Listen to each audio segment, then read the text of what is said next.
Shalom peuple de Dieu, shalom frères et sœurs. Je suis le prophète Unix Mwepo et je vous parlerai ce matin, et vous qui êtes en train d'écouter cet audio, d'un message que nous allons parler aujourd'hui avec ces événements qui dans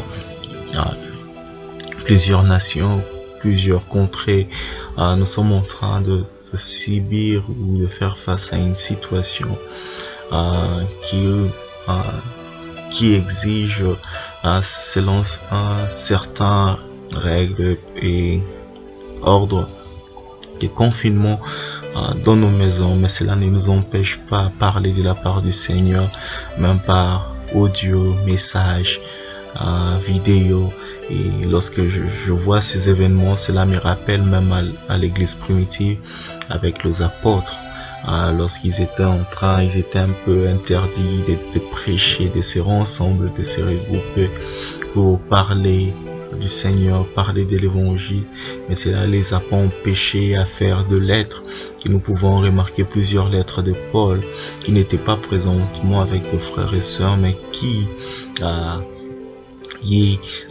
cette idée de continuer l'évangile par des lettres, et c'est que nous avons la plupart de ces épîtres.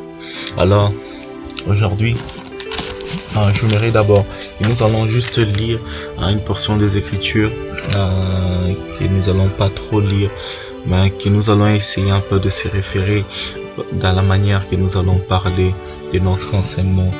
Nous sommes dans Apocalypse chapitre 3. Apocalypse chapitre 3. Nous allons lire d'abord le verset 12. D'abord, commencer avec le verset 5. La Bible dit ceci, Apocalypse 3, le verset 5. Le vainqueur portera ainsi de vêtements blancs, et je n'effacerai jamais son nom du livre de vie.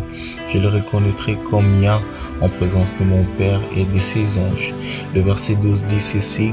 De vainqueur, je ferai un pilier dans le temple de mon Dieu, et il n'en sortira plus jamais. Je graverai sur lui le nom de mon Dieu et celui de la ville de mon Dieu, la nouvelle Jérusalem qui descend du ciel d'auprès de mon Dieu, ainsi que mon nom nouveau. Et nous allons clôturer avec le verset 21. La Bible dit ceci. Le vainqueur, je le ferai siéger avec moi sur mon trône, comme moi-même je suis allé siéger avec mon Père sur son trône, après avoir remporté la victoire. Et lorsque nous lisons nous voyons dans ce texte, cela nous montre une chose, que le Seigneur aime le vainqueur.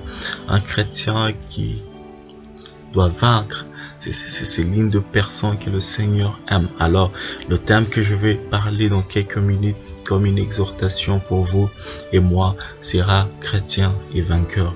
Alors, nous allons voir, comme nous lisons dans ce texte d'Apocalypse, de Révélation, nous allons réaliser que d'abord, la nature d'un chrétien, c'est d'abord une identité qui est le fait d'être un disciple pour le Seigneur. Lorsqu'on rentre avec le contexte, avec les Écritures de manière historique et dans le contexte, nous allons réaliser une de choses, et que le chrétien n'est qu'une appellation que les païens ont tirée lorsqu'ils ont vu les disciples là chez ceux qui suivaient le Seigneur, ceux qui étaient ses disciples.